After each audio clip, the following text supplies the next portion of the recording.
नमस्कार प्यारे साथियों, जेएमएस एकेडमी फिर से आपको हार्दिक स्वागत करता हूं। आज हम समाकलन का एक बेहतरीन वीडियो आपको लेके आए हैं और समाकलन का आज जो चलेगा दोस्त वो अनुप्रयोग रहेगा। ठीक है, अभी तक आपने जो पढ़ा वो समाकलन ही आपने पढ़ा। समाकलन में हमने लगभग 20 सवाल आपको कराए और 20 सवाल में आपसे दावा रखते हैं क्वेश्चन की वहीं से आपको फंसा दूंगा। ठीक है, उसके बाद आज हम जो सवाल पढ़ेंगे 6-7 क्वेश्चन आपको हम पढ़ाएंगे, वो आपका समाकलन का अनुप्रयोग रहेगा जिसको एप्लीकेशन ऑफ इंटीग्रेशन कहा जाता है। ठीक है, तो यहाँ एप्लीकेशन ऑफ इंटीग्रेशन में जो हम पढ़ने जा रहे हैं दोस्त, ठीक है, देखते हैं 6-7 सवाल लगभग हैं। उन्हीं चुनिंदा क्वेश्चनों को हमने उठाया जो क्वेश्चन एग्जाम बोर्ड में आपके पूछे जाएंगे। ठीक है, अगर इतने क्वेश्चन पढ़ लेते हैं तो आपका लगभग यहाँ से 3 से 4 नंबर का क्वेश्चन आपका क्लियर हो जाएगा। जो समाकलन का आप फगुआ बना के रखेंगे वो आपका नहीं हो पाएगा। अगर 6-7 क्वेश्चन यहाँ पर बेहतरीन तरीके से आप पढ़ लेते हैं तो आपका दोस्त यहाँ पर पूरा हो जाएगा। ठीक है, तो चलिए आज समझते हैं क्वेश्चनों को हम कैसे यहाँ पर सॉल्व करते हैं। ठीक है, तो सबसे पहले आपके सामने देखिए क्वेश्चन दे रखा है कि दीर्घवृत्त की बात करता है और दीर्घवृत्त x² बटा a² प्लस y² बटे b² बराबर कितना है 1 का क्षेत्रफल ज्ञात कीजिए। ठीक है, जैसा कि आपने दोस्तों पढ़ा होगा क्लास 11 में आपने देखा होगा कि एक शंकु परिच्छेद का एक चैप्टर होता है जिसमें हम वृत्त के बारे में, परवलय के बारे में, अति परवलय के बारे में, इन सब चीजों के बारे में हम वहां पर पढ़ते हैं। तो वहीं से रिलेटेड यहाँ पर एक क्वेश्चन आपको दिया है कि दीर्घवृत्त से रिलेटेड क्वेश्चन दिया है। थोड़ा समझ लेते हैं कि दीर्घवृत्त से रिलेटेड कैसे क्वेश्चन को पूछा जाएगा। ठीक है, तो भैया दीर्घवृत्त का जो मानक समीकरण होता है अगर आपको बताएं, यहाँ पर देखिए दीर्घवृत्त का जो मानक समीकरण होता है, ठीक है, मानक समीकरण होता है वो मेरे पास x² बटे a² और y² बटे b² बराबर कितना होता है 1 होता है। लेकिन एक शर्त है कि a का मान जो है वो b से क्या हो, बड़ा होना चाहिए। ठीक है, शर्त होना चाहिए, कंडीशन होना चाहिए दोस्त कि अगर a की वैल्यू b से क्या रहे, बड़ा रहे, तो हमारा दीर्घवृत्त का मानक समीकरण हो जाता है।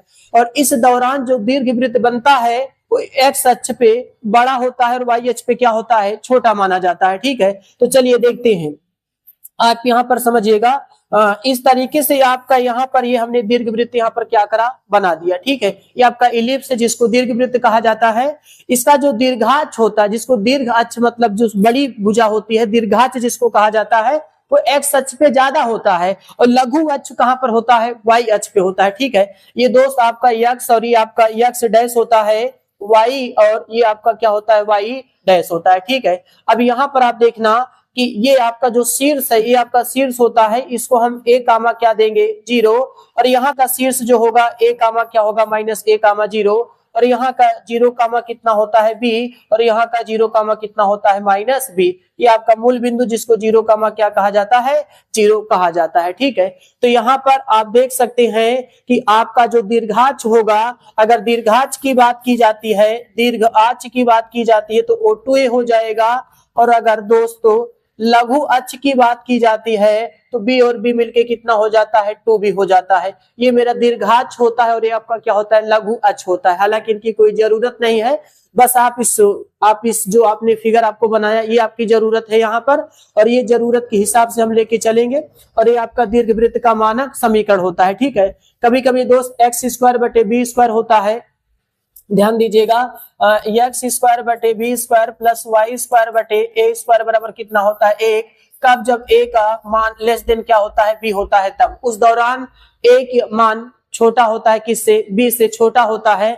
तो उस दौरान आप देखेंगे जब हम इलिप्स बनाते हैं, वो ध्यान दीजिएगा हमारा इलिप्स जो बनता है वो y अक्ष पे, x अक्ष पे, y अक्ष पे ज्यादा बड़ा होता है। ठीक है, x अक्ष पे छोटा होता है लेकिन y अक्ष पे क्या होता है, ज्यादा बड़ा होता है। कब, जब यहाँ पर ध्यान दीजिएगा कि a का मान b से क्या रहेगा, छोटा रहेगा, तब की मैं यहाँ पर दोस्त बात आपसे कर रहा हूँ। ठीक है, तो इस तरीके से यहाँ पर दीर्घाक्ष के बारे में यहाँ पर दोस्त बताया जाता है और यही दीर्घाक्ष से रिलेटेड यहाँ पर हमें क्वेश्चन को क्या करना है, सॉल्व करना है। ठीक है, तो चलिए समझते हैं। तो आप ध्यान दीजिएगा, ये अपने कॉपी पेन में इन चीजों को आप बना लीजिएगा। थोड़ा सा यहाँ पर हम आपको समझाने की अलग सी बात करेंगे। ठीक है, आप इसका स्क्रीनशॉट या अपने कॉपी पेन में इनको क्या करें, नोट कर लेंगे। ठीक है, तो चलिए अब हम यहाँ पर देखते हैं, इस चीज को हम हटा के फिर इस क्वेश्चन को हम सॉल्व करने की कोशिश करते हैं। ठीक है, तो चलिए इनको हम हटा देते हैं और हटाने के बाद दोस्त यहाँ पर क्वेश्चन को हम सॉल्व करने की कोशिश करेंगे। ठीक है, देखिएगा तो आपका जो ये क्वेश्चन दिया है, देखते हैं बेहतरीन तरीके से हल करने की कोशिश करेंगे। सबसे पहले यहाँ पर एक चीज आपको बता दें कि एक फार्मूला होता है, जैसे दोस्त अगर y बराबर fx दिया हो, ध्यान दीजिएगा, कब जब आपका ऐसे, क्योंकि समाकलन का प्रयोग चल रहा है तो एक पास आपके पास फार्मूला होता है, उस फार्मूले को आप दिमाग में रखिएगा, उस फार्मूले के बेस पे क्वेश्चन को सॉल्व करेंगे। कब? जब y बराबर क्या दिया हो, fx दिया हो, कामा x अक्ष कोटियों द्वारा, x अक्ष कोटियों द्वारा x बराबर a कामा x बराबर b से घिरे क्षेत्र का अगर क्षेत्रफल पूछा जाए तो एरिया बराबर इंटीग्रेशन a टू बी आपका होता है, और यहाँ पर y इंटू क्या होता है, dx होता है। ठीक है, y इंटू क्या होता है, तो आप कहेंगे दोस्त dx होता है। या इसी चीज को हम integration a to B fx into आप क्या लिख सकते हैं, तो आप कहेंगे dx भी लिखा जा सकता है। ठीक है, तो ये हमारा फार्मूला होता है। और आपको बता दे दोस्त, ठीक है, कि एक ही संबंधित यानी एक ही लिमिट के दौरान हमें क्वेश्चनों को यहाँ पर सॉल्व करना है। जैसे कभी कभी क्या है, दो फंक्शन, हमें सिर्फ एक फंक्शन का आपका सिलेबस दिया है, दो फंक्शन का सिलेबस नहीं दिया है। ठीक है, तो एक फंक्शन पे हम चर्चा करेंगे, दो फंक्शन पर कोई चर्चा नहीं होगी। तो ये फार्मूला है जो कि y बराबर fx है, x अक्ष कामा कोटियों द्वारा x बराबर a x बराबर b से घिरे क्षेत्र का क्षेत्रफल जो होता है a बराबर integration a to B y into dx होता है, और y को ही तो दोस्त हम fx लिखते हैं, fx इंटू आपका क्या होता है, dx होता है। ठीक है, चलिए, तो ये फार्मूला इस क्वेश्चन में हमें अप्लाई करना है। तो सबसे पहले हम इसको उठाते हैं और आपका जो समीकरण दिया है दीर्घवृत्त का समीकरण, उसको उठाते हैं। तो दोस्त दीर्घवृत्त का समीकरण x स्क्वायर बटे a स्क्वायर और y स्क्वायर बटे b स्क्वायर बराबर कितना दिया है, तो आप कहेंगे ये दे रखा है। अब यहां से आप y स्क्वायर बटे b स्क्वायर बराबर रोकेंगे और ये चीज उधर जाएगा तो 1 माइनस एक्स स्क्वायर बटे आपके पास कितना होगा, a स्क्वायर होगा। ठीक है, ये चीज आपका बनेगा। अब इसी चीज को हम आगे लेके चलेंगे, तो आप इसका मल्टीप्लाई करते हैं तो देखेंगे मेरे पास दोस्त y स्क्वायर बटे आपके पास b स्क्वायर और a square minus X square बटे कितना हो जाएगा, तो आप कहेंगे a स्क्वायर हो जाएगा। अब हम इस b स्क्वायर के इधर मल्टीप्लाई कर देते हैं, तो y स्क्वायर बराबर आप देखेंगे b square into a square minus X square और बटे में आपके पास कितना आ जाएगा, a स्क्वायर आ जाता है। ठीक है, a स्क्वायर। अब यहाँ से स्क्वायर हटाएंगे तो आपको पता है कि अंडर रूट लग जाएगा और आपके पास b square a square minus का एक्स स्क्वायर और बटे में आपके पास a स्क्वायर और प्लस और माइनस आएगा। ठीक है, प्लस और माइनस। तो यहां से आप देखेंगे प्लस और माइनस। ठीक है, देखिए अंडर रूट के अंदर जिस अंक का स्क्वायर होता है उसे हम रूट से बाहर कर सकते हैं, लेकिन अकेला होना चाहिए। ठीक है, तो हम यहाँ से b बटे a बाहर कर देंगे और हमारे पास under root a square minus कितना आएगा, एक्स स्क्वायर आता है। ठीक है, देखिए b पे स्क्वायर लगा है तो b बाहर हो जाएगा, a पे स्क्वायर लगा a बाहर हो जाएगा, under root a square minus कितना आया, एक्स स्क्वायर आता है। इस तरीके से दोस्त आपने देखा कि यहाँ पर आपने y की वैल्यू निकाल लिया है, तो y की वैल्यू आपने निकाल लिया। निकालने के पश्चात जो y की वैल्यू आ गया, ठीक है, अब हमको इसका क्या करना है, इसका क्षेत्रफल, इस फंक्शन का क्षेत्रफल निकालना है।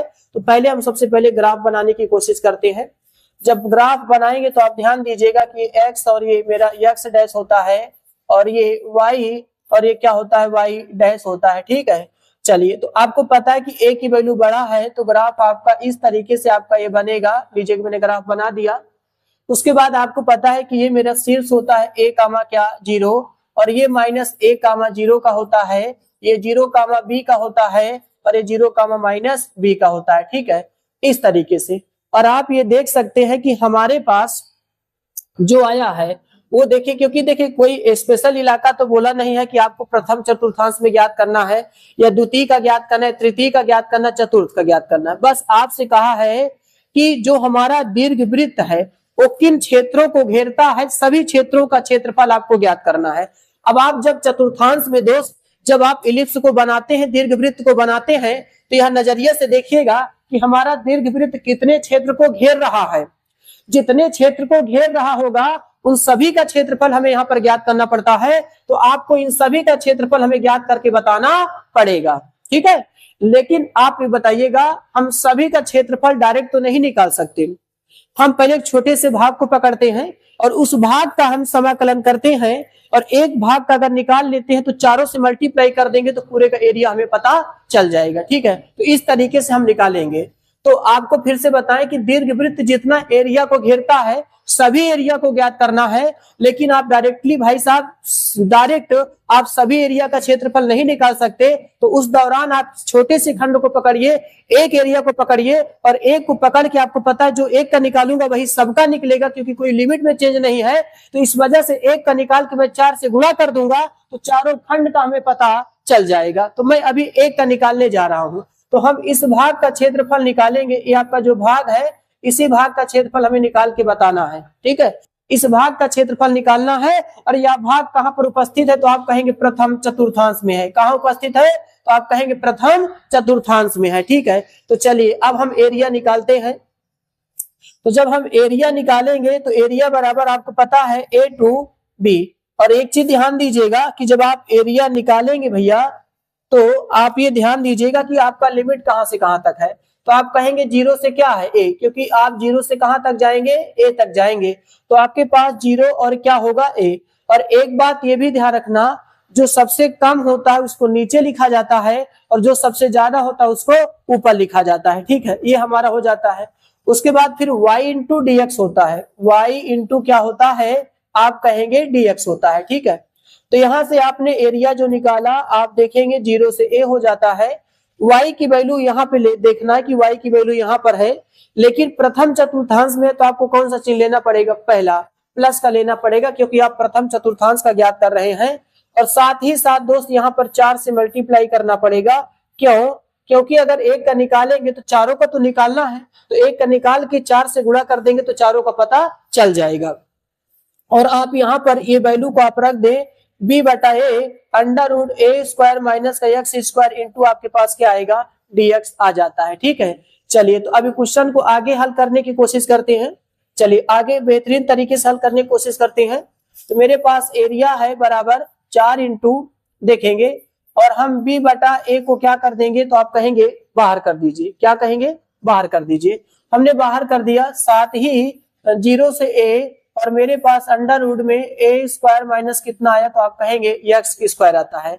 आप देख ले फिर से b बटा ए को बाहर कर देंगे तो आपके पास under root A square minus कितना आएगा तो एक्स स्क्वायर आता है। ठीक है, आपने ये चीज कर दिया। उसके बाद आपको पता है भैया कि एरिया बराबर हमारे पास 4b बटा ए इंटीग्रेशन 0 से a और हमारे पास under root A square minus का एक्स स्क्वायर इंटू आपके पास क्या आएगा dx आएगा। ठीक है, अब दोस्त अब आप उस जमाने को याद करिए जब आप समाकलन पढ़ रहे थे। तो समाकलन, क्योंकि समाकलन का ही अनुप्रयोग चल रहा है तो उससे संबंधित बातें तो होगी दोस्त। ठीक है, तो यहाँ पर आपके पास एक फार्मूला आया है इंटीग्रेशन में A square minus X square into क्या होता है dx होता है। इसका फार्मूला होता क्या है तो आप कहेंगे x by 2 under root A square minus X square और A square by 2 sine inverse x by A और धन कितना आता है c आता है। ये इसका फार्मूला होता है।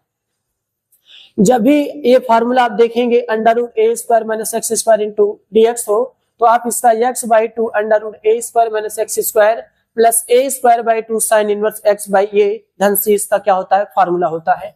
तो यहाँ पर उस फार्मूले को हम लगाने की कोशिश करेंगे क्योंकि सेम वही चीज है तो कोई दिक्कत नहीं है। तो हमारे पास a बराबर 4b बटे आपके पास लगाते हैं भैया, तो फार्मूला आपके पास क्या होगा x बाई 2 अंडर रूट में A square minus X square plus में A square by 2 sine inverse X by कितना आएगा आप कहेंगे ए आएगा। और उसके बाद फिर आप 0 से क्या लगा देंगे ए लगा देते हैं। ठीक है, आपके पास जो लिमिट रहेगी बड़ा ब्रैकेट के बाद उस लिमिट को आपको लिख देना है, कोई दिक्कत नहीं है। आगे चलते हैं। अब हमें पता है ए बराबर 4b और बटा ए सबसे पहले अपर लिमिट को रखा जाता है। आप ए को रखेंगे, जब आप ए को रखेंगे तो यहाँ पे रखेंगे एक्स के स्थान पे रखा जाएगा तो ए बाई 2 हो जाएगा और अंडर रूट ए स्क्वायर है यहाँ भी रखा जाएगा ए स्क्वायर बाई 2 है और साइन इनवर्स यहाँ पर ए बाई कितना आ जाएगा ए आ जाएगा। फिर आप माइनस लगाएंगे क्योंकि भाई अपर लिमिट रखने के बाद माइनस लगाया जाता है, माइनस का चिन्ह होता है। फिर आप यहाँ पर 0 रखेंगे तो 0 बाई 2 हो जाएगा under root A square minus 0 का स्क्वायर हो जाएगा और प्लस में ए स्क्वायर बाई 2 सॉरी अगर माइनस से ब्रैकेट तोड़ते हैं तो ये चीज आपका क्या हो जाएगा तो आप कहेंगे भैया ये तो माइनस हो जाएगा। बाई टू साइन इनवर्स यहाँ पर 0/a और ये बड़ा ब्रैकेट आप बंद कर देंगे। ठीक है, चलिए तो अब समझते हैं, ध्यान पूर्वक देखते हैं। तो हमारे पास a बराबर आपने देखा 4b/a आता है, और यहाँ से देखिए आपको पता है कि a स्क्वायर में से a स्क्वायर गया तो ये तो 0 हो जाएगा। तो इसके भाई अगर यहाँ पर 0 तो इसको भी क्या कर देगा, 0 कर देगा। इसका मतलब हमारे पास ये तो खत्म हो गया। तो हमारे पास a²/2 और साइन इनवर्स a से कटा तो आपके पास कितना बचा, तो आप कहेंगे a बचा। और यहाँ पर देखिए कि ये भी खात्मा इसका हो जाएगा, इसका भी क्या हो जाएगा, खात्मा हो जाता है। तो मेरे पास सिर्फ यही बचता है दोस्त। ठीक है, चलिए इस चीज को हम यहाँ पर हल कर देते हैं आपको। तो हमारे पास एरिया बराबर आप देखेंगे 4b बटे कितना होगा a, और यहां से आपने देखा कि a²/2 हो जाएगा। और ये साइन इनवर्स तो है, अब एक जो है साइन के रूप में 90 अंश का मान होता है। ठीक है, साइन 90 अंश का मान कितना होता है, तो आप कहेंगे 1 होता है। तो यहाँ से एरिया बराबर आप 4b बटे कितना a और a²/2 sine inverse sine theta, तो आप कहेंगे भैया ये तो π/2 आता है। कितना आता है, π/2। और आपको ये भी पता होगा, ध्यान देना कि आप देखेंगे a बराबर 4b बटे a, और ये आपके पास πa²/2 दूना 4, 4 से 4 इनका खात्मा कर देता हूं मैं, और a से a आपका कट जाएगा। तो एरिया बराबर πab निकल के आएगा, और यहाँ पर लिखेंगे वर्ग इकाई। क्या लिखेंगे, वर्ग इकाई। देखिए वर्ग इकाई लिखा है क्योंकि वर्ग इकाई का मतलब एक स्क्वायर आपका कुछ भी हो सकता है, मीटर स्क्वायर हो सकता है, सेंटीमीटर स्क्वायर हो सकता है। तो यहाँ पर क्षेत्रफल यहाँ पर मैंने निकाल दिया, πab वर्ग इकाई निकल के आता है। ठीक है, मोस्ट इंपोर्टेंट क्वेश्चन था। आपने देखा कि क्वेश्चन को कैसे सॉल्व किया मैंने। सबसे पहले दोस्त मैंने देखा कि इस फार्मूले का हम प्रयोग करेंगे, और ये फार्मूला हर जगह यहाँ पे लगना है। और इसमें सबसे पहले हम क्या करेंगे कि y की वैल्यू निकालेंगे। ठीक है, y की वैल्यू आप हमेशा निकाला करें। और देखिए जिस रूप में फंक्शन रहे, पहली बात तो ध्यान देना, जिस रूप में फंक्शन रहे भैया उसी रूप में लिमिट भी आपका होना चाहिए, नहीं तो फिर सवाल आपका गलत हो जाएगा। ठीक है, अब जैसे मैं x के फॉर्म में फंक्शन को बना रहा हूँ, x के रूप में फंक्शन को बना रहा हूँ, तो आपका लिमिट भी x के रूप में होना चाहिए। ठीक है, तो मैंने यहाँ पर देखिए x के रूप में बना रहा हूँ, इसको रोका और ये इधर मल्टीप्लाई करा तो a² - x² आएगा। तो आप देखें ये आया, b² का गुणा कर दिया, स्क्वायर हटाया तो अंडर रूट लग गया, और अंडर रूट के अंदर जिसका स्क्वायर हो वो रूट से बाहर हो जाता है। आप कहेंगे भैया इनका भी तो स्क्वायर है, लेकिन ये दोस्त जोड़ा के साथ है, a² - x² साथ में, अगर एक को हटा दूंगा तो एक बेकार हो जाएगा। तो साथ में है तो उनपे स्क्वायर भले लगा है, लेकिन उससे कोई रूट पे फर्क नहीं, वो रूट उस पे लगा रहेगा। ठीक है, सिर्फ ये इस अकेला तो इनसे रूट बाहर हो सकते हैं, यहाँ पर रहेगा। उसके बाद मैंने फिगर बनाया दीर्घ वृत्त का, क्योंकि a का मान b से बड़ा था, इसका दीर्घाक्ष x अक्ष पे ज्यादा बड़ा होगा और लघु अक्ष y अक्ष पे क्या होगा, छोटा होगा। तो अब आपको देखना है कि एक खंड को लेके चलना है, क्योंकि 4 खंड बन रहे हैं और आपको पूरे दीर्घ वृत्त का क्षेत्रफल ज्ञात करना है। तो एक खंड को लेके चलेंगे और उसी में 4 से गुणा कर देंगे तो चारों का दोष पता चल जाता है। और लिमिट कहां से कहां लेंगे, तो आप कहेंगे 0 से कहां तक, a तक उठाएंगे। 0 से हमेशा छोटे लिमिट को नीचे लिखा करे, बड़े लिमिट को ऊपर लिखा करे, और y × dx है। अब यहाँ से जो आपने y की वैल्यू निकालना है, आप कहेंगे प्लस लिया जाए कि माइनस, क्योंकि आप निकाल कहाँ रहे हो, प्रथम चतुर्थांश में, तो वहां पर सारी चीज प्लस में होते हैं, इसलिए आपको किस में लिखा जाएगा, प्लस में। और आप देखिए फिर आप आगे जब चलेंगे तो यहाँ पर आपने देखा कि b/a बाहर कर दिया, और इसका फार्मूला होता है x/2 √a² - x² a² / 2 sin inverse x/a होता है। अब यहाँ पर दोस्त बारी आती है लिमिट रखने की। तो पहले हम अपर लिमिट को रखते हैं, बाद में लोअर, यानी पहले उच्च सीमा बाद में निम्न सीमा। तो पहले स्मॉल a रखेंगे, जहां जहां x होगा वहां पर क्या रखेंगे, स्मॉल a देखिए रखा, फिर माइनस का चिन्ह लगाया, फिर जहां जहां x होगा वहां पर 0 रखेंगे, और ये प्लस था, माइनस से ब्रैकेट टूटा तो माइनस हो गया। ये देखिए ये a² से a² गया तो 0 हो जाएगा, ये पूरी राशि खत्म हो जाएगी। यहाँ से a से a काटा तो 1 बचेगा, तो a² / 2 sin इनवर्स 1 बचा, और ये तो इनका तबादला ही हो जाता है, ये सब खत्म हो जाएंगे। आपके पास sin इनवर्स 1 बचा, और इसी को हम साइन, देखिए sin इनवर्स 1 sin 1 आया है, तो साइन के रूप में 90 अंश का मान होता है। भैया अगर यहाँ पर साइन इनवर्स है तो अंदर आप साइन का ही ढूंढेंगे, और साइन के रूप में कितने अंश का मान 1 होता है, नहीं तो आप tan काट का ढूंढेंगे तो सब मारे नाश कर देंगे आप। तो यहाँ पर आप साइन के रूप में ढूंढेंगे, साइन π/2 यानी साइन 90 का मान होता है, और साइन इनवर्स साइन थीटा आपको पता थीटा π/2 होता है। गुणा करेंगे π² / 4, 4 से 4 कट गया और a से a कट गया, तो πab वर्ग इकाई आपका यहाँ पर क्षेत्रफल निकल के आता है। ठीक है, चलिए अगले क्वेश्चन पे चलते हैं। अगला क्वेश्चन लाजवाब क्वेश्चन है, ये भी बहुत महत्वपूर्ण क्वेश्चन है। आपको कहा परवलय y² बराबर 4x तथा सरल रेखा x बराबर 4 तरीके सरल रेखा x बराबर 4 के बीच का क्षेत्रफल हमें यहाँ पर ज्ञात करके बताना पड़ेगा। ठीक है, चलिए समझते हैं ध्यान पूर्वक। सबसे पहले देखिए परवलय की बात है तो समझा देता हूं, थोड़ा सा बेसिक आपको समझा देता हूं। दोस्त परवलय के 4 मानक समीकरण होते हैं, कोई भी आपसे पूछा जा सकता है। तो यहाँ पर आपको बता दें कि परवलय के 4 मानक समीकरण होते हैं, 4 मानक समीकरण होते हैं। ठीक है, परवलय के 4 मानक समीकरण होते हैं, जिनमें सबसे पहले आप देखेंगे कि y² बराबर कितना होता है 4ax होता है। आप कहेंगे y² बराबर कितना होता है 4ax होता है। और ध्यान देना जो परवलय बनेगा आपको पता है ये x डैश होता है, y और क्या होता है y डैश होता है। आपका मूल बिंदु इसके छोटे छोटे बच्चे 0 कामा क्या 0। अब देखना कि कहाँ बनेगा, तो x अक्ष की धनात्मक दिशा पे बनेगा। तो x अक्ष की धनात्मक दिशा में ये आपका परवलय यहाँ पर क्या करेगा, ऐसा बन जाएगा। ये हमारा परवलय होता है। यहाँ पर देख के बताना है कि कहाँ पर परवलय आपका बनेगा, तो x अक्ष की धनात्मक दिशा पे बनेगा। और यहाँ पर आप इसका नाभि होता है, नाभि 0 कामा कितना होता है a होता है, नाभि 0 कामा a। कभी कभी नाभिलंब की बात करता है तो नाभि से होकर जाने वाली रेखा ही दोस्त क्या कहलाती है, नाभिलंब कहलाती है। ठीक है, नाभिलंब हमारा 2a होता है। नाभिलंब की लंबाई कितना होता है, तो आप कहेंगे 2a होता है। ठीक है, ये हमारा परवलय का पहला मानक समीकरण होता है। एक आप देखेंगे दूसरा y² बराबर माइनस का कितना होता है 4ax होता है। अब आप कहेंगे परवलय कहां पर बनेगा, तो आपका जवाब हो x अक्ष की ऋणात्मक दिशा में बनेगा। x अक्ष की ऋणात्मक दिशा में हम परवलय को पहले बनाएंगे, तो ये देखिए परवलय हमारा यहाँ पर क्या हुआ, बन गया। ठीक है, ये x और x डैश होता है दोस्त, y और क्या होता है y डैश होता है। यहाँ मूल बिंदु और 0 कामा कितना होगा -a होता है। ये 0 कामा कितना हो जाएगा 0। ये परवलय का एक समीकरण यहाँ पर हमारा ये प्राप्त हो जाता है। तो हमने 2 समीकरण यहाँ पर दिखाया। चौथा आप यहाँ पर देख सकते हैं, सॉरी तीसरा होगा, और तीसरा आपका होता है x² बराबर 4ay होता है। x² बराबर 4ay होता है, ये परवलय का तीसरा समीकरण होता है। और देखना ये बनेगा कहाँ, तो आपका जवाब होगा ये x और x डैश होता है, y और क्या होता है, तो आप कहेंगे y डैश होता है। और यहाँ पर देखिए कि y अक्ष की धनात्मक दिशा में बनेगा, तो यूं बढ़िया y अक्ष की धनात्मक दिशा में आप एक परवलय बनाएंगे और इसकी जो नाभि होगी वो 0 कामा कितना होगा, 0 कामा कितना होगा a होता है, 0 कामा कितना होगा a होगा। ठीक है, अच्छा थोड़ी सी यहाँ पर आपकी गलती है, तो यहाँ पर देखिएगा थोड़ा से आपका ये जो दोस्त बनेगा, ठीक है, वो a कामा -a कामा क्या रहेगा 0। थोड़ी सी यहाँ पर आपकी गलती रहेगी, -a कामा आपका क्या रहेगा 0 रहेगा। ठीक है, यहाँ पर आप देखेंगे ये 0 कामा a रहेगा, ये आपका मूल बिंदु होता है, 0 कामा कितना होता है 0 होता है। ठीक है, और यही रेखा आपकी क्या कहलाती है, नाभिलंब की लंबाई कहलाती है। ऐसे आप परवलय का चौथा समीकरण देखेंगे, x² बराबर माइनस कितना होता है, तो आप कहेंगे 4ay होता है। जब इसका हम ग्राफ बनाते हैं, ये x और ये x डैश होता है, y और आपके पास क्या होता है y डैश होता है।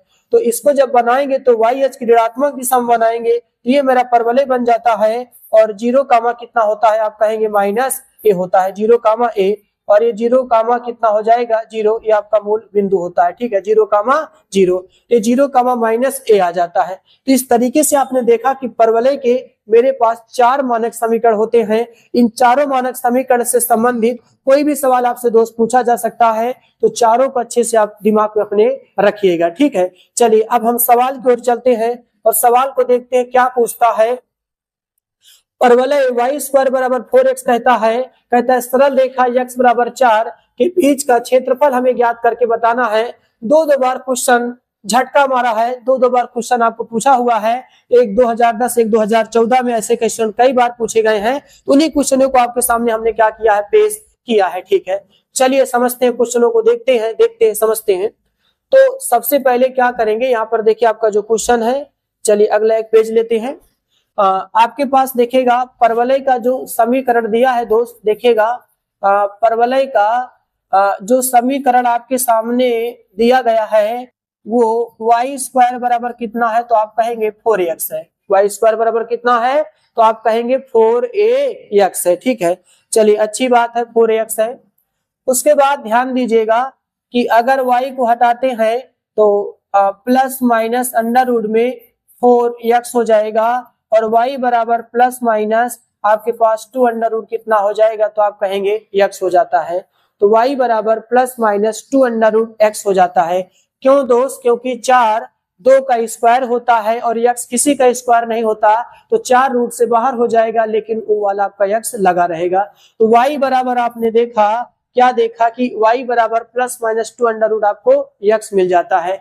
अब इसका हम ग्राफ बनाते हैं। तो पहले देखिए x सच की धनात्मक दिशा में है, तो आप पहले x सच की धनात्मक दिशा में पहले एक ग्राफ बनाइए। ठीक है, आपने पहले ग्राफ बनाएंगे। ठीक है, ग्राफ बनाना आप समझ जाते हैं दोस्त, तो अच्छे अच्छे सवाल को आप यहाँ पर सॉल्व कर लेते हैं। ठीक है, देखना x सच की धनात्मक दिशा में आपका ग्राफ बनेगा। लीजिए हमने x सच की धनात्मक दिशा में ग्राफ बना दिया। ये मूल बिंदु है, इसके छोटे छोटे बच्चे 0 कामा कितना होते हैं, 0 होते हैं।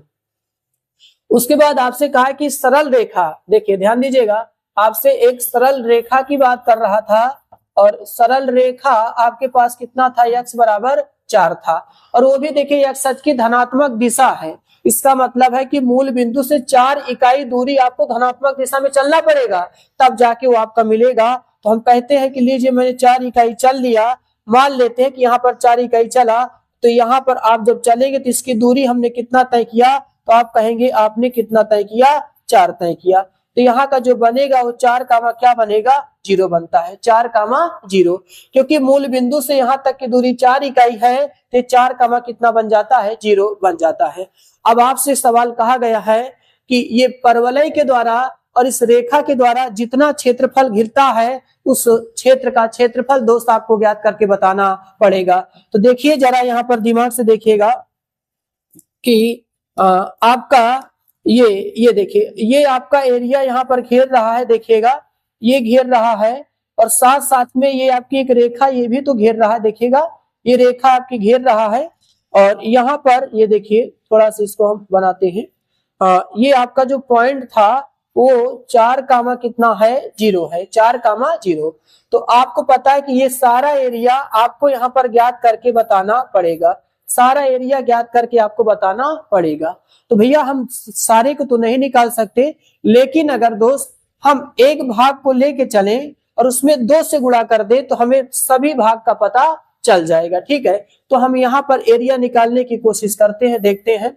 जब एरिया निकालेंगे तो आपको पता है कि एरिया बराबर, और लिमिट देखिए कहां से कहां होगा, 0 से कितना, 4, तो 0 से कितना होगा, 4 होगा। और आपको पता है कि यहाँ पर y इंटू क्या लिखा जाएगा, dx, और साथ में मैंने 2 से क्या कर दिया, मल्टीप्लाई, और प्लस लेंगे क्योंकि हम पहले चतुर्थांश में ज्ञात कर रहे हैं, इसलिए यहाँ पर क्या लिया जाएगा, प्लस लिया जाएगा। ठीक है, तो ये मेरे पास आएगा एरिया, और एरिया बराबर 2 इंटीग्रेशन 0 से कितना, 4 हो जाएगा, और y की वैल्यू हमारे पास 2 अंडर रूट dx इंटू आपके पास क्या है, dx है। ठीक है, अब इस 2 को फिर से बाहर कर देंगे, तो आपको पता है 2 दूना कितना, 4, और 0 से 4 रूट हटेगा तो घात में 1/2 इंटू क्या लग जाएगा, आप कहेंगे dx लग जाएगा। ठीक है, अब यहाँ पर आप देखेंगे x घाते n लग जाता है।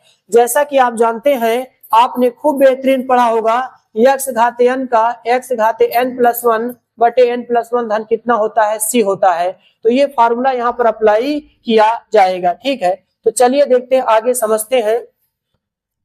तो एरिया बराबर आप देखेंगे 4, और जब आप लगाएंगे तो x घाते 1/2 + 1, और यहाँ भी 1/2 + 1 होता है, और लिमिट आपके पास 0 से कितना है, तो आप कहेंगे 4 है। ठीक है, चलिए तो यहाँ से एरिया बराबर 4 इंटीग्रेशन यहाँ से x घाते 3/2, और यहाँ भी 3/2, कैसे कहेंगे, कैसे आया, तो देखिए 2 1 कम 2, 2 1 कितना 3, 3/2, 2 1 कम 2, 2 1 कितना 3/2, और यहाँ लिमिट 0 से क्या लगा देंगे, 4।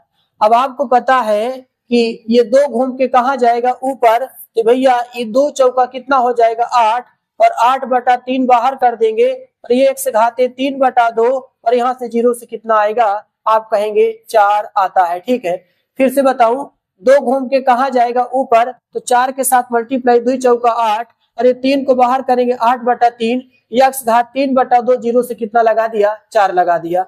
उसके बाद एरिया बराबर आपको पता है 8/3, पहले अपर लिमिट को रखा जाता है, तो 4 घाते 3/2, फिर कितना रखा जाएगा, 0 रखा जाता है। ठीक है, चलिए इस एरिया को जब निकालते हैं तो 8/3 आप रहने दें। उसके बाद अब आपको पता है इस 4 को देखिएगा, 4 में से जाएगा तो आपका कितना बचेगा, तो आपका जवाब होगा ये 0 बचता। ये आपका कितना बचेगा, इंटू में 4/3/2 बचता है। ठीक है, अब यहाँ पर देखिए ए आप रहने दें। ठीक है, इस 8 को 2 का हम क्यूब लिख सकते हैं और इसको हम 2 का क्या लिख सकते हैं, होल स्क्वायर। तो 2 का स्क्वायर और ये आपका 3/2 आप रहने दें। 2 से 2 क्या होगा, कैंसिल आउट, और बटा में आपके पास 3। तो ए बराबर 2 का क्यूब इंटू आपके पास 2 का क्यूब और बटा कितना बचा, तो आप कहेंगे 3। अब भैया 2 का क्यूब 8 और ये गुणे कितना 8 और बटा 3, तो हमारे पास एरिया बराबर 64/3 साहब वर्ग इकाई यहाँ पर निकल के आता है। ठीक है, तो इस तरीके से क्षेत्रफल यहाँ पर मैंने निकाला, ए बराबर 64/3 वर्ग इकाई क्षेत्रफल आपका यहाँ पर निकल के आता है। ठीक है, ये भी क्वेश्चन अपने आप में बहुत दम रखता था, बहुत अच्छा क्वेश्चन था। अब हम अगले क्वेश्चनों की ओर चलते हैं। अगला क्वेश्चन देखते हैं कि आपकी वैसे रिलेटेड क्वेश्चन दिया है। कहता है कि परवलय y² बराबर 4ax दिया है और इसकी नाभिलंब जीवा से घिरे क्षेत्र का क्षेत्रफल आपको ज्ञात करना पड़ेगा। ठीक है, तो चलिए देखते हैं। सबसे पहले इन्होंने y² बराबर 4ax दिया है, तो आपको पता है कि जो परवलय बनेगा वो x अक्ष की धनात्मक दिशा में बनेगा, x अक्ष की धनात्मक दिशा में बनेगा। तो यहां से हम पहले स्क्वायर हटाते हैं तो अंडर रूट 4ax हो जाता है और ये साथ में प्लस और माइनस होता है, तो y बराबर प्लस माइनस, देखिए 2 बाहर हो जाएगा और देखिए और a बाहर हो जाएगा इंटू अंडर रूट कितना आ जाएगा x। जितने का काम हो इसलिए मैंने इनको सभी को क्या कर दिया, अलग अलग कर दिया। ठीक है, ये मेरा आपका क्षेत्रफल, ये मेरा y की वैल्यू आ जाता है। अब इसका हम ग्राफ बना के समझते हैं कि किन चीजों को यहाँ पर लिया जाएगा। ठीक है, तो चलिए देखते हैं। जब इसका हम ग्राफ बनाते हैं तो ये x और x डैश आ जाता है और y और ये आपके पास y डैश आ जाता है। ठीक है, परवलय x अक्ष की धनात्मक दिशा में बनेगा, ये परवलय आपका x अक्ष की धनात्मक दिशा में बनेगा। ये मेरा नाभि है, a कामा क्या है 0, इसी से जो होके जाएगा वो नाभिलंब की लंबाई कहलाएगा। नाभिलंब की लंबाई कितना होता है, तो आप कहेंगे 2a होता है। ठीक है, अब इनसे जितना भी एरिया को घिरेगा उसी एरिया का क्षेत्रफल यहाँ पर हमें ज्ञात करके बताना पड़ता है। ठीक है, तो फिर से वही बात आपका होगा, आपकी लिमिट हम 0 से कहाँ लेके चलेंगे, a को लेके चलते हैं। ठीक है, तो चलिए जब हम एरिया निकालने की बात करते हैं तो जब एरिया निकालेंगे तो 0 से कितना होगा a और साथ में 2 से मल्टीप्लाई होता है। और उसके बाद प्रथम चतुर्थांश में आपको पता है दोस्त कि जब हम प्रथम चतुर्थांश में निकालेंगे तो चिन्ह यहाँ का प्लस ही लिया जाएगा। ठीक, चलिए उसके बाद आपको पता है यहाँ पर देखिएगा 2 into under root a into under root x into आपके पास क्या आएगा, dx आएगा। अब आपको पता है कि जिसके सापेक्ष हम समाकलन करते हैं वही को रोका जाता है, बाकी और चीजों को हम क्या कर देते हैं बाहर। तो यहाँ से आप देखेंगे एरिया बराबर 2 गुणे 2 अंडर रूट a बाहर कर देंगे तो 0 से आपके पास क्या आएगा a और ये आपके पास x घात 1/2 इंटू क्या आएगा, dx आएगा। तो हमारे पास एरिया बराबर 2 दूना 4 अंडर रूट कितना आएगा, a आएगा और 0 से a और यहाँ पर x घात 1/2 इंटू कितना आएगा, dx आएगा। तो फिर से एरिया बराबर 4 अंडर रूट a। अब यहाँ पर आप x घाते n का सूत्र लगाएंगे तो हमें पता है x घाते n+1 और बटे n+1 और आपके पास ये 0 से कितना हो जाएगा, तो आप कहेंगे a हो जाता है। ठीक है, चलिए उसके बाद आप एरिया बराबर आपको पता है 4 अंडर रूट कितना होता है, a होता है और यहाँ से आप x घात 3/2 और यहाँ भी 3 बटा कितना 2 और मेरे पास 0 से a हमने यहाँ पर क्या करा, लगा दिया। ठीक है, देखिए भैया 2 1 कम 2 3/2, 2 1 कम 2 3/2 हो जाता है।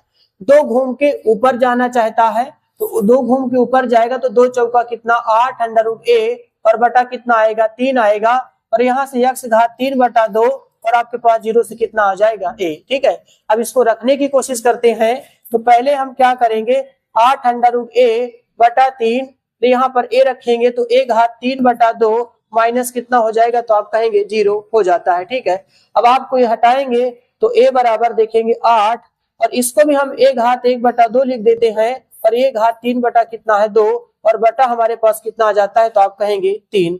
देखिए अंडर रूट था, अंडर रूट a था तो a घात 1/2 लिख सकते हैं क्योंकि करड़ी का चिन्ह हटता है तो घात में 1/2 ही लगता है। ठीक है, चलिए आगे देख लेते हैं।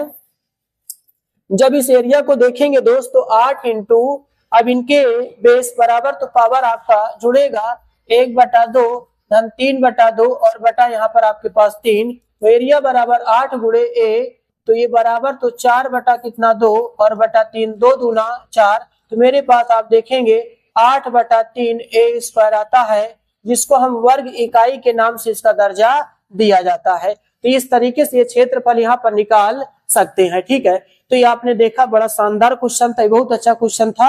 इन्हीं क्वेश्चनों को अगर आप ध्यान पूर्वक पढ़ लेंगे दोस्त, इससे बाहर कुछ नहीं आएगा, आपको बार बार मुझको बताएंगे। चलिए अब हम आगे क्वेश्चन की ओर चलते हैं। अब एक वृत्त संबंधित सवाल हम आपको उठा के कराते हैं कि वृत्त संबंधित सवाल कैसे यहाँ पर किया जाता है। ठीक है, तो देखते हैं। आपका देखिए सबसे पहले आपको थोड़ा सा बेसिक बताने की कोशिश करें। ऐसे वृत्त आ जाता है तो वृत्त का आपका जो वृत्त का समीकरण था, तो हमने यहाँ पर देखा कि वृत्त का आपका जो समीकरण होता है, इसमें हमने y की पहले वैल्यू निकाल लिया और साथ ही साथ फिर इस चीज को हमने जब मानक रूप में लिखा, देखिए तो आपका जो ये मानक था, तो हमने इसको x - 0 का whole square y - 0 whole square बराबर a स्क्वायर लिखा। तो इसको जब कंपेयर इससे हमने कराया तो मेरा केंद्र h कामा के और यहाँ पर केंद्र 0,0, त्रिज्या हमारे पास क्या है, स्मॉल a आया। तो यहाँ पर हमने समझने वाली बात है दोस्त कि अब हमारे पास यहाँ पर जो केंद्र है वो 0, क्या है 0, यानी वृत्त का जो सेंटर है वो 0, क्या है 0। तो हमें इस निर्देशांक ज्यामिति पे हमें सर्कल को वहां पर बनाना है जहां पर आपको सेंटर मिले, और सेंटर वहां पर मिलता है। देखिए सेंटर, क्योंकि वृत्त का जो वृत्त का केंद्र है वो 0,0 है, और यहाँ पर देखा जाए तो यहाँ का मूल बिंदु 0,0 होता है। तो ये निर्देशांक का मूल बिंदु 0,0 और मेरे वृत्त का जो सेंटर होता है वो भी 0,0 है। तो ऐसा कुछ बनाया जाए कि यहाँ का मूल बिंदु सेंटर एक ही स्थान पे रहे, तो मैंने सर्कल बनाया। उसके बाद देखा कि ये 0,0 है, यहाँ पर एक, क्योंकि देखिए यहाँ पर मेरे पास त्रिज्या भी क्या है, स्मॉल a है, तो यहाँ small a, 0, 0, a minus a, 0, 0, minus a, और यहाँ की त्रिज्या आपके पास क्या हो जाएगी, स्मॉल a हो जाएगा। हम क्या करते हैं, पहले चतुर्थांश का क्षेत्रफल निकालते हैं। एक का निकाल लेंगे तो 4 से मल्टीप्लाई कर देंगे तो चारों का यहाँ पर पता चल जाएगा। ठीक है, तो चलिए देखते हैं। तो जब हम एरिया निकालेंगे तो लिमिट हमारे पास 0 से कितना होगा, a होगा, और साथ ही साथ आपको पता है कि देखिए आपको ये पता हो कि यहाँ पर y इंटू क्या होगा, dx होगा, और 4 से हम क्या कर देंगे, मल्टीप्लाई, क्योंकि चारों का हमें एरिया पता चल जाए, इसका भी और इसका, तभी तो पूरे वृत्त के द्वारा यहाँ पर क्षेत्रफल पता चलेगा। ठीक है, तो देखते हैं। अब यहाँ पर हम क्या करते हैं दोस्त कि अब हम यहाँ पर y की वैल्यू रखते हैं, तो a square minus x square into आपके पास कितना है, dx है। ठीक है, और अभी मैंने इसका देखिए फार्मूला आपको बताया था। ठीक है, अभी आपने पढ़ा होगा फार्मूला क्या था, तो आप कहेंगे x/2 था और √a square minus x square था, और यहाँ पर a²/2 और साइन इनवर्स x/, कितना a होता है, और यहाँ से आप लिमिट 0 से क्या लगा देंगे, a। ठीक है, अगर समाकलन का प्रयोग पढ़ रहे हैं दोस्त, आपको पक्की बात बता देते हैं कि ये फार्मूला आपको याद रहना चाहिए, तभी आप पेपर देने जाना। ठीक है, अगर ये फार्मूला पता रहेगा तो इससे रिलेटेड आपको एक सवाल जरूर मिल जाएगा। ठीक है, चलिए अब हम लिमिट रखने की बात करते हैं। जब लिमिट रखते हैं तो पहले आप a रखेंगे तो यहाँ पर a/2 आ जाएगा, और √a square minus a square आएगा, साथ में a²/2 आएगा, और साइन इनवर्स a/, कितना आएगा, a आएगा। फिर यहाँ पर आप 0 रखेंगे, तो जब रखेंगे तो 0/2 हो जाएगा, और अंडर में a स्क्वायर माइनस 0 स्क्वायर होगा, माइनस ब्रेकेट टूटेगा तो ये भी a²/2 हो जाएगा, और साथ में आप देखेंगे साइन इनवर्स, और यहाँ पर a/, कितना आ जाएगा, a, सॉरी यहाँ पर x की वैल्यू क्या रखेंगे, तो आप कहेंगे आपने क्या रखा, 0, तो 0/, कितना आ जाएगा, a आ जाता है। ठीक है, अब ध्यान से देखिएगा, यहाँ पर a square minus a square 0 हो जाएगा, तो यहाँ पर कि ये आपका a बराबर आपके पास यहाँ पर 4, और यहाँ पर आप देखिए तो ये a square minus a square, तो आपका ये 0 हो जाएगा, तो आपके पास यहाँ पर कितना बचेगा, सिर्फ a²/2, और साइन इनवर्स आपके पास 1 बचेगा, और ये भी आपका 0 हो जाएगा। ये भी देखिए 0/a भाग करेंगे तो 0 पूरा खत्म हो जाएगा। तो मेरे पास आप देखेंगे a बराबर 4 इंटू a²/2, और साइन इनवर्स यहाँ पर साइन आप यहाँ पर 5/, कितना लिखेंगे, तो आप कहेंगे 2 लिखेंगे, तो a बराबर 4 इंटू आपके पास a²/2 sine inverse sine theta, तो आपके पास कितना आ जाएगा पाई बाई 2। तो 2 दूना 4 से 4 आपका कट जाएगा, तो मेरे पास पाई ए स्क्वायर वर्ग इकाई इसका आपका क्या निकल के आएगा, तो आप कहेंगे साहब इसका आंसर निकल के आएगा। तो ए बराबर पाई ए स्क्वायर वर्ग इकाई, यहाँ पर इसका क्या निकल के आएगा, आंसर निकल के आता है। ठीक है, चलिए अब हम अगले सवालों पे चलते हैं। ये भी बहुत बेहतरीन सवाल है। y बराबर cos x है, x अक्ष के मध्य क्षेत्रफल ज्ञात कीजिए, और 0 से x बराबर 2 पाई के मध्य हमें यहाँ पर क्षेत्रफल ज्ञात करके बताना है। ठीक है, बहुत महत्वपूर्ण ये भी आपका सवाल है। ठीक है, तो सबसे पहले हम क्या करते हैं, इसका हम ग्राफ बनाने की कोशिश करते हैं। ग्राफ कैसे बनता है, y बराबर cos x का आपने देखा होगा कि इनवर्स ट्रिग्नोमेट्री में फंक्शनों को ग्राफ समझाया जाता है। तो आपका 11वीं त्रिकोणमिति में इस चीज बताया जाता है कि cos x sin x tan x sec x का ग्राफ कैसे बनाया जाता है। तो वही चीज हम ग्राफों को थोड़ा सा चिंतन करेंगे और देखेंगे कैसे ग्राफ यहाँ पर बनाया जाता है। ठीक है, तो पहले दोस्त यहाँ पर देखिएगा, जब आप ग्राफ बनाने की बात करते हैं तो सबसे पहले आपको पता है कि यहाँ पर अंश रखा जाएगा 0, 30, 45, 60, 90 ये रखा जाता है। अगर यहाँ पर आप 0 मान लेते हैं कि आपके पास y बराबर कितना है, तो आप कहेंगे cos x है। ठीक है, y बराबर cos x है। अगर हम x की वैल्यू 0 करते हैं तो cos 0 होगा।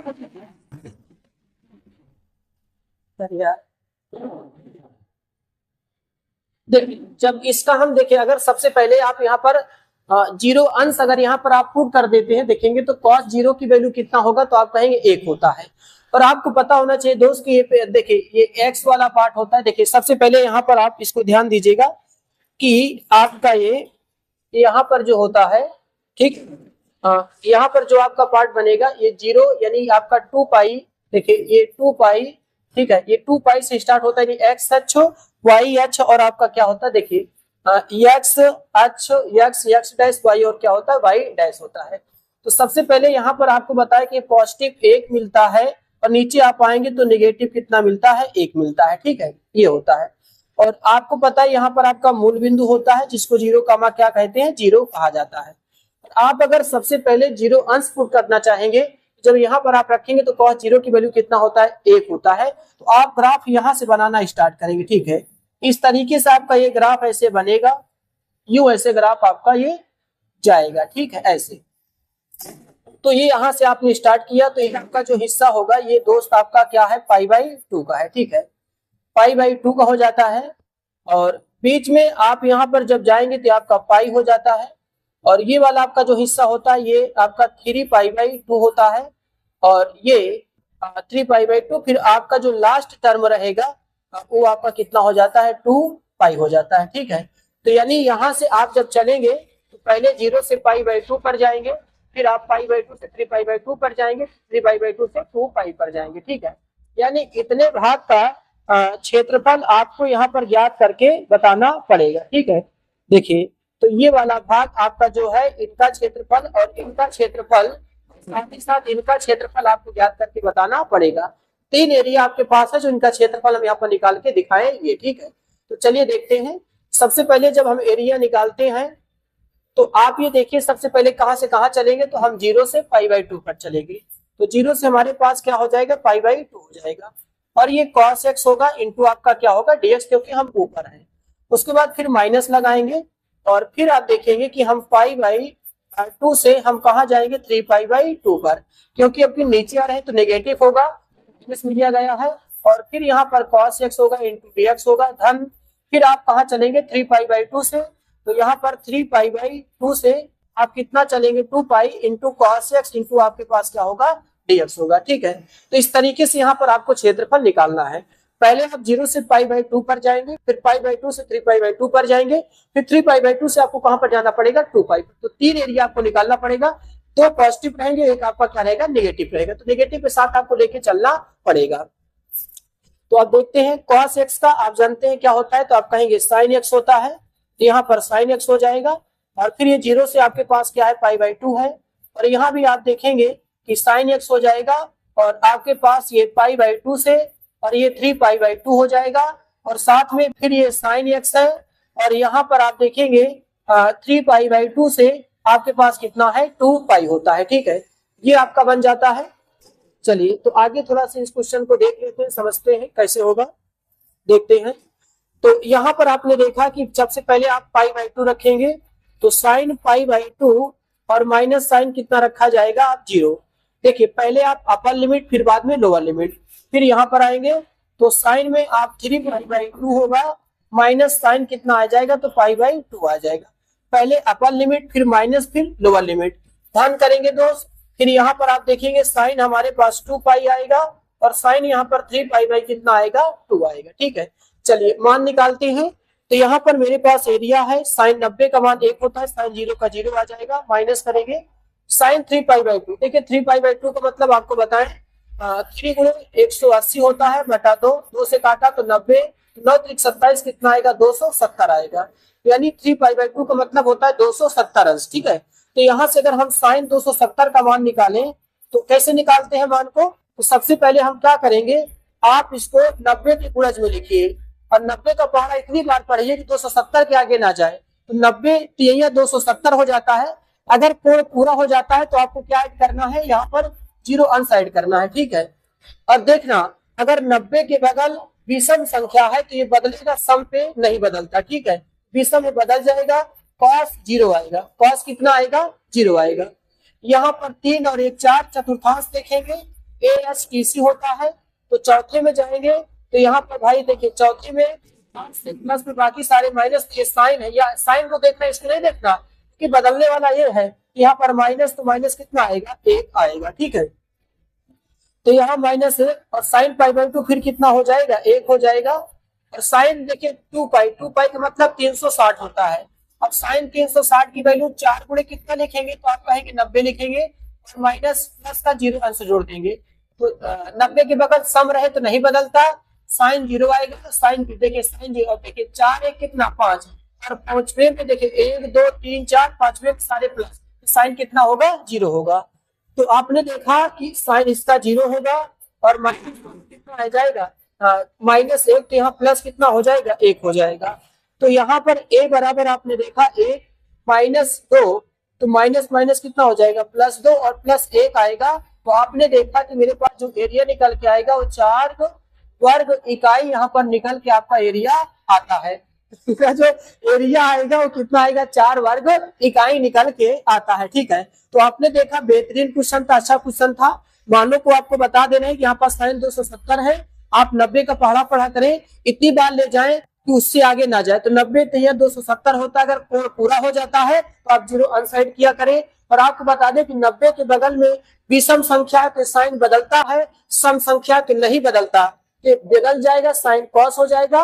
और फिर चतुर्थांश की गिनती कैसे करते हैं, यहाँ पर चाहे जो है 1 बार माना जाता है गिनती में, और ये 3 कितना 4 होता है, तो पहला दूसरा तीसरा और चौथा, चौथे में कॉस से प्लस में बाकी सारे माइनस में। लेकिन आपको इनको नहीं बल्कि इनको अनुसार देखना है, तो ये होगा कि साइन है तो साइन किसमें रहेगा माइनस में। ठीक है, इस तरीके से इनका क्षेत्रफल यहाँ पर मैंने निकाला। ठीक है, चलिए आगे देखेंगे, ये भी बहुत लाजवाब क्वेश्चन है। x बराबर 0, x बराबर 2 पाई तथा वक्र y बराबर sin x से घिरे क्षेत्र का क्षेत्रफल यहाँ पर हमें ज्ञात करके बताना पड़ेगा। ठीक है, तो मेरे पास y बराबर कितना लिखा है तो आप कहेंगे sin x लिखा है। अब इसका जब हम दोस्त ग्राफ बनाते हैं, देखना जब ग्राफ बनाते हैं तो आपको पता है कि अगर हम पहले यहाँ पर आपका मूल बिंदु होता है 0 कामा कितना होगा 0 होगा। अगर यहाँ पर आप 0 पुट करते हैं तो साइन 0 की वैल्यू क्या होता है 0। इसका मतलब ग्राफ यहीं से स्टार्ट होगा।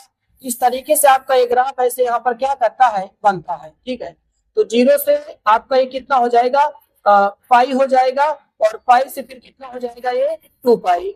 ये बीच में हमारे पास पाई बाई 2 होता है, और यहाँ पर बीच में कितना होता है तो 3 पाई बाई 2 होता है। ठीक है, लेकिन आपको 0 से पाई चलना और पाई से कितना चलना है 2 पाई चलना है। ठीक है, तो यहाँ पर हमें इन दोनों भागों का क्षेत्रफल यहाँ पर निकाल के बताना है। देखिए दोनों भाग का जब आप क्षेत्रफल ज्ञात करेंगे तो ये भाग का हमें क्षेत्रफल ज्ञात करके बताना है। इन दोनों हिस्सों का क्षेत्रफल एक बार 0 से आप कहाँ चलेंगे तो आप कहेंगे पाई पे, 5 काट देंगे 2 पाई पे चलेंगे। ठीक है, तो चलिए हम एरिया निकालते हैं। जब हम एरिया निकालेंगे तो एक बार आपको पता है 0 से कहाँ पर चलना पड़ेगा पाई पे, और किसका अवकलन होगा sin x इंटू dx का होगा। फिर एक बार आपको ये नेगेटिव में लेना पड़ेगा माइनस, फिर कितना होगा पाई से कितना होगा 2 पाई, और sin x इंटू आपका क्या होगा dx होगा। ठीक है, देखना है कि हमारा जो साइन का फंक्शन है किन किन स्थितियों में जा रहा है। a बराबर साइन एक्स का कितना होता है, माइनस का कॉस एक्स होता है, और यहाँ पर आप पता है कि जीरो से कितना होगा, पाई होगा। और यहाँ भी आप देखेंगे माइनस का कितना होता है, कॉस एक्स होता है, और ये पाई और ये कितना हो जाएगा, 2 पाई हो जाएगा। ठीक है, तो यहाँ से आप देखेंगे कि माइनस हम बाहर कर देंगे तो कॉस एक्स और जीरो से कितना पाई, माइनस बाहर करेंगे तो प्लस हो जाएगा, और कॉस एक्स मेरे पास पाई और कितना आ जाएगा निकल के, 2 पाई आ जाएगा। ठीक है, चलिए आगे देख लेते हैं सवालों को। चलिए जब आगे चलते हैं दोस्त, यहाँ पर देखिएगा जब लिमिट की बारी आती है, माइनस पहले है, पहले कॉस कितना रखा जाएगा, पाई, और कॉस कितना होगा, 0 होगा। फिर आप कॉस कितना रखेंगे तो आप कहेंगे 2 पाई, और एक बार कॉस कितना रखा जाएगा, पाई रखा जाएगा। अपर लिमिट रखने के बाद माइनस लगाया जाता है। अब आपको कॉस 180 की वैल्यू चाहिए, कॉस 180 की वैल्यू चाहिए, तो आप कॉस 2 का पहाड़ा पढ़े 90 बार, पूरा हो जाता है 0। आपको पता नहीं बदलेगा, कॉस कितना आएगा, 0 2 1 3। आपको पता है ASTC all student ticket character, sorry ASTC sorry, देखिए यहाँ पर आपका ASTC आपका बनेगा, ये आपका ASTC है, ASTC all student ticket character, all student 10th class, ऐसा पढ़ सकते हैं आप। तो आप देखिएगा 2 1 3, तीसरे में tan पार्ट प्लस में, बाकी सारे माइनस में, तो यहाँ कॉस है तो कॉस किसमें आएगा, माइनस, माइनस कितना आएगा, 1 आएगा। और कॉस 360 की भी वैल्यू निकालना पड़ेगा। कॉस 360 की वैल्यू कैसे निकालेंगे, कॉस 4 गुणे 90 प्लस में कितना जोड़ेंगे, 0 अंश, तो 90 के बगल नहीं बदलेगा, कॉस 0 होगा। 4 ये और ये 5, पांचवे यहाँ देखिए 1 2 3 4 5, यहाँ पर पहुंच जाएंगे, फिर चौथा पांचवा, तो यहाँ सभी प्लस प्लस का कितना आएगा, 1 आएगा। तो यहाँ पर आपने देखा कि हमारे पास माइनस था बाहर, कॉस 180 की वैल्यू कितना, -1 आएगा, और ये माइनस कितना होता है, 1 होता है। कॉस कितना 1 होता है। ठीक है, और ये आएगा कॉस 360 की वैल्यू कितना आएगा, 1 आएगा। और यहाँ पर कॉस पाई की वैल्यू, कॉस पाई की वैल्यू आपके पास कितना आएगा, तो आप कहेंगे -1 आएगा। ठीक है, ये -1 आ जाता है। आप पाई से कितना 2 पाई चलेगी, और कॉस पाई देखेंगे 4 9 4 36, कॉस 0 आएगा, 2 पाई। और यहाँ आप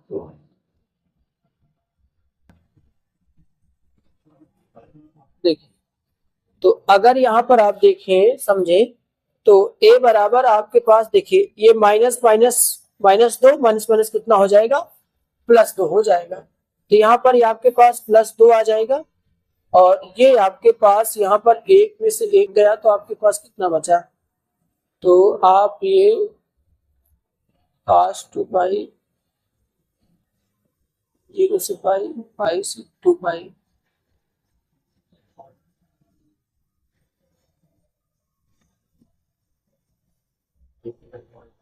तीस से 60 प्लस का 0।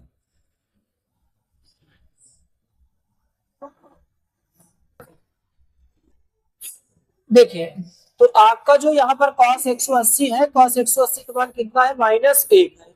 अच्छा, ये माइनस पहले से था, ठीक है, तो ये माइनस आएगा तो यहाँ पर क्या हो जाएगा, प्लस। ये प्लस का कितना आएगा, तो a बराबर हमारे पास कितना आएगा, 4 वर्ग इकाई आपका निकल के आता है। ठीक है, ये 4 वर्ग इकाई यहाँ पर क्षेत्रफल निकल के आता है। ठीक है, तो आपने देखा कि इस तरीके से हमने आपका जो समाकलन का प्रयोग था, वो पूरी तरीके से आपको 6-7 सवाल लेके हमने आपको हल करा दिया है। आपसे विश्वास है, आपको दावा के साथ कह रहे हैं दोस्त, अगर इन सवालों को आप पढ़ के एग्जाम में जाते हैं तो आपके इससे बाहर कोई सवाल पूछेगा नहीं।